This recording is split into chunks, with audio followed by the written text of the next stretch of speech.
And that's why we established this framework, what we call a 10-year plan to end chronic homelessness in San Francisco.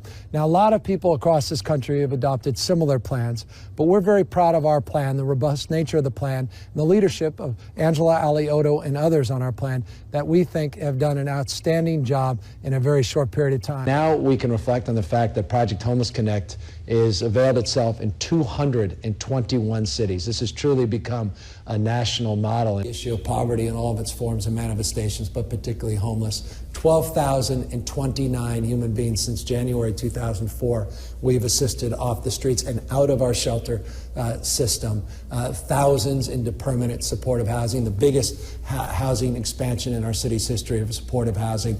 This is just another in the long list of examples. Hats off to the 10-year Council to End Chronic Homelessness. The state of California has been nowhere to be found on the issue of homelessness.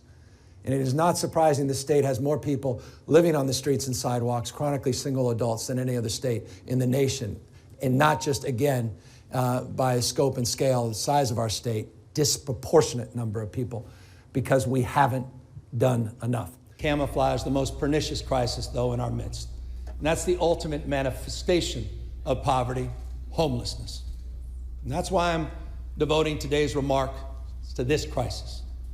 Let's call it what it is. It's a disgrace that the richest state in the richest nation, succeeding across so many sectors, is falling so far behind to properly house, heal, and humanely treat so many of its own people. Every day, the California dream is dimmed by the wrenching reality of families, of children, and seniors living unfed on a concrete bed. There's no greater manifestation of our failure as a society broadly, or as a state more specifically, than the issue of homelessness. And that's what brought to bear a strategy to do something radically different. There's an old saying, continue to do what you've done, you'll get what you've got.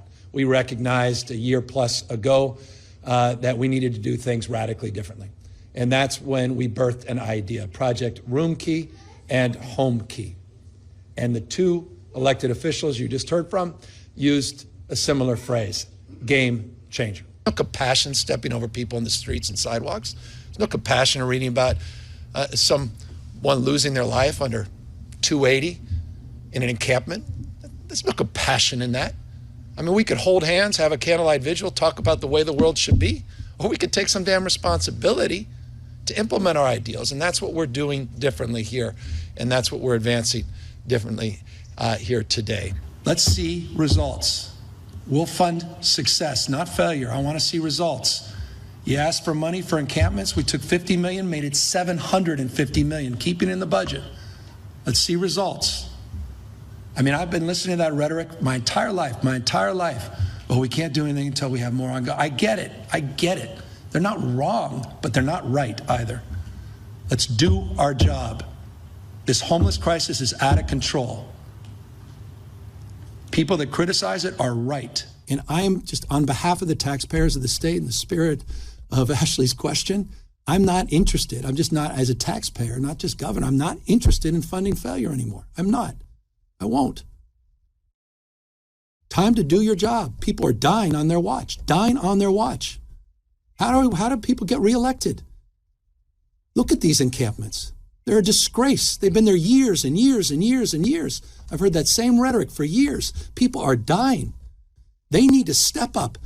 Enough of the rhetoric. I'm serious. Enough of the rhetoric. People are dying in this state. It is a disgrace. It is one of the principal reasons people are so angry. They don't trust politicians. They don't like what they see. I'm sorry to get so intense about it. It's a moral issue.